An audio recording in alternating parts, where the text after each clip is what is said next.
What is up, wrestling fans? Welcome to episode number 353 of the Smark Out Moment Smack Talk podcast. I'm your host, as always, Tony Mango, and this is the Hot Tags of the Week, where I'll be breaking down only three, of the current events, rumors, news, gossip, etc., of what happened in the world of professional wrestling this week. Now, normally I try to include as much as I possibly can for these kind of things, but this week, not a whole lot going on. So I only have three things to talk to you about. This is going to be a really quick episode. And the absolute quickest one that I can point out to you guys is a trademark story.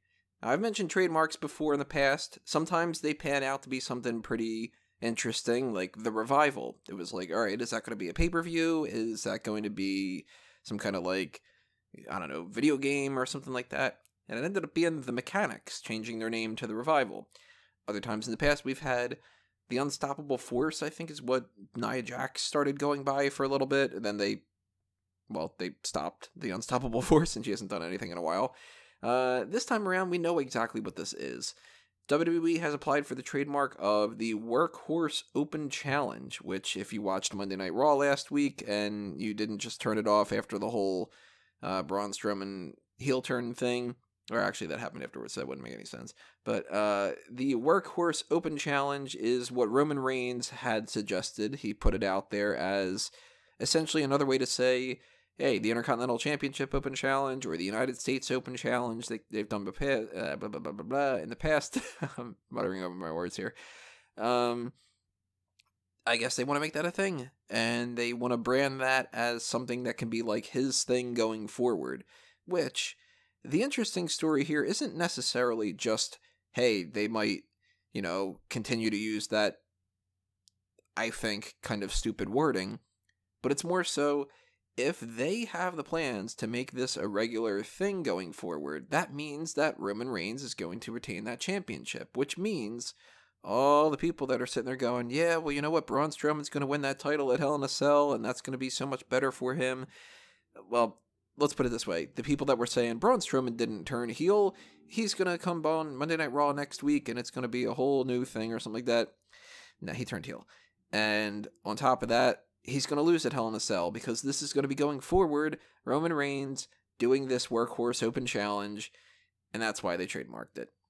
So, yay! I guess we're going to be looking forward to that for a little while. Let's talk about something that happened on Monday Night Raw just a little bit ago, that actually this wasn't even on the hot tags. That goes to show you how poor of a week this was, because all the talk was pretty much about All In, and we talked about All In, so now it's kind of like, well, what do you talk about other than, hey, check our post show out, you know what I mean?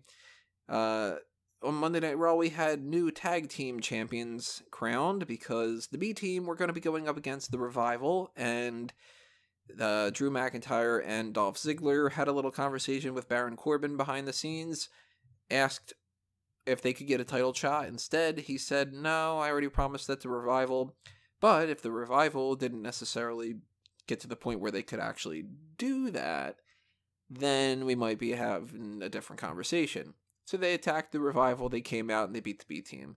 When they do an angle like this, you're pretty sure that it's going to be like, all right, they're going to win the tag title. So I already started drafting that up ahead of time and everything. I like this and I don't like it. I like it for the reason that if this were anybody but Braun Strowman, this would be good booking for the most part because, and I'm going to harp back on this many, many times in the future, Bobby Lashley should have turned heel and not Braun Strowman. I'll get back to that in a little bit though, but realistically, if they were building to some kind of mixed match in the whole Super Showdown thing where it's going to be the Shield against three other people, and they had the Dolph Ziggler, Drew McIntyre duo, and they wanted a third person to be in that mix, they want to add as much to that team as they possibly can because realistically, it's a little difficult to think that they're going to win a match when you look at the Shield and they have the Universal Champion and the Intercontinental Champion, and you, as the challengers, have nothing. Now, if they have the tag team titles, they at least look more credible because it's two champions against two champions, and Dean Ambrose and Braun Strowman can just go fuck themselves, I guess. That's basically what it is. But what I don't like about it is this is WWE booking where they book for what they want right now as opposed to what they think necessarily could be the best thing going forward. We've seen in the past Stone Cold Steve Austin and Shawn Michaels win the tag team titles because wouldn't it be interesting if two tag team champions were fighting each other at King of the Ring? Then they drop the titles. We've seen John Cena win the tag team titles with different people in the past just because he's feuding with them. We've seen the tag titles be used as props for different things like that. And I know fundamentally the tag titles are props, but when they book them in certain scenarios, they look even more like props. This is essentially just, we need to give them more heat. So let's put the tag team titles on there. They might not have had this idea last week, and they might have just decided it this time, and that's why they did the whole thing with the Revival. It's starting to make it look like the Revival should turn babyface, but they've consistently been booked as heels, so that's kind of confusing.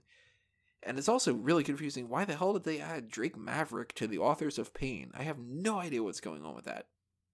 So, are the Authors of Pain going to be baby faces? And are they going to be the ones that beat McIntyre and Ziggler? Or is Seth Rollins going to lose the Intercontinental Championship to somebody else, and they should just move this on to whatever other feud it's going to be, maybe Lashley and Kevin Owens or something like that. And then we're going to get the Shield trying to fight for the tag team titles against McIntyre and Ziggler. There's a positive in the sense that when you have the B team as the champions, they're jokes.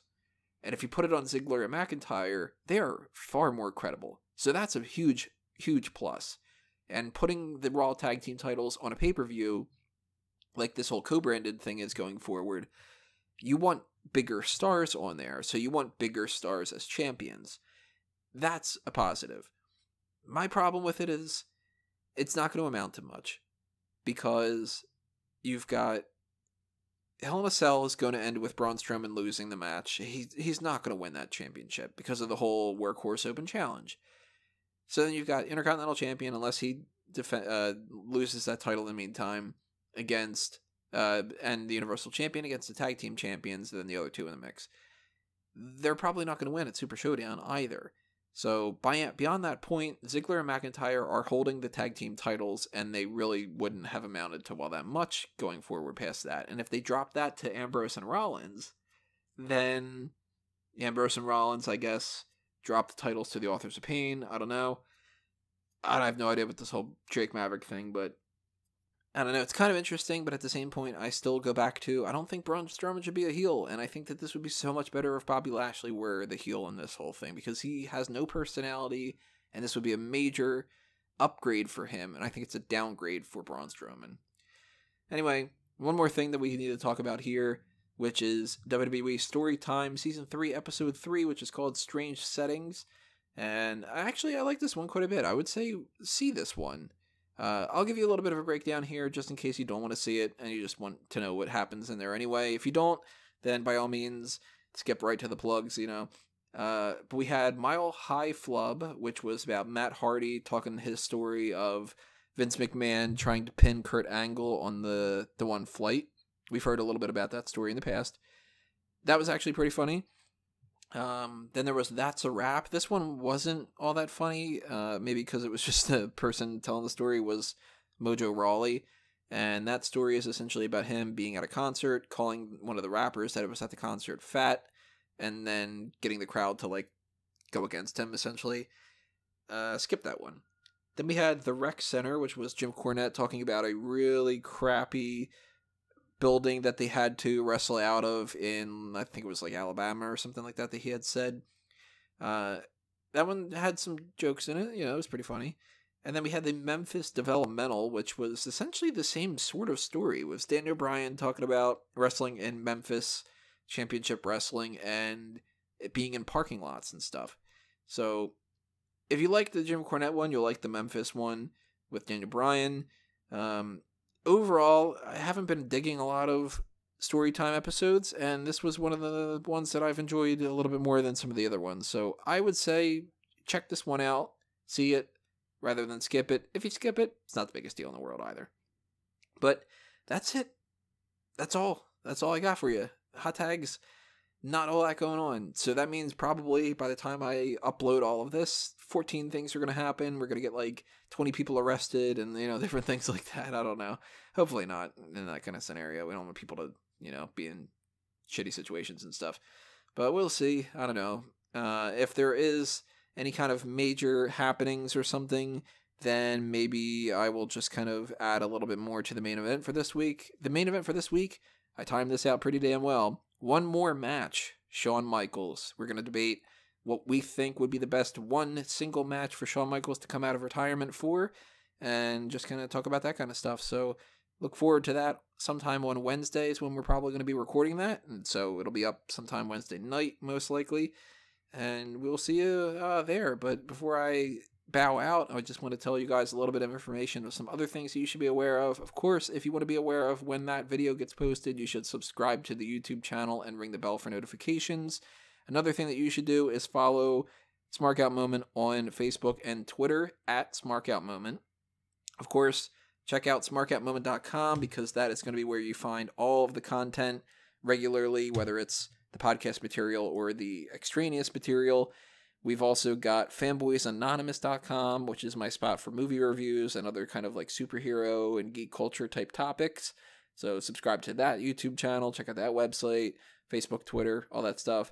I said before, I'm going to try to put up a Discord for fanboys and for Smark Out Moment. I'm going to work on that a little bit more sometime relatively soon to try to figure that out.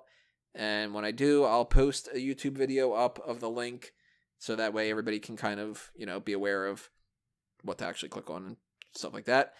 If you want to show your support for Smark Out Moment beyond just the likes and the shares and leaving your comments below and tell me what you think about all these kind of topics and stuff like that, if you've got spare change you want to throw our way, Patreon, we've got that for Smark Out Moment and Fanboys Anonymous.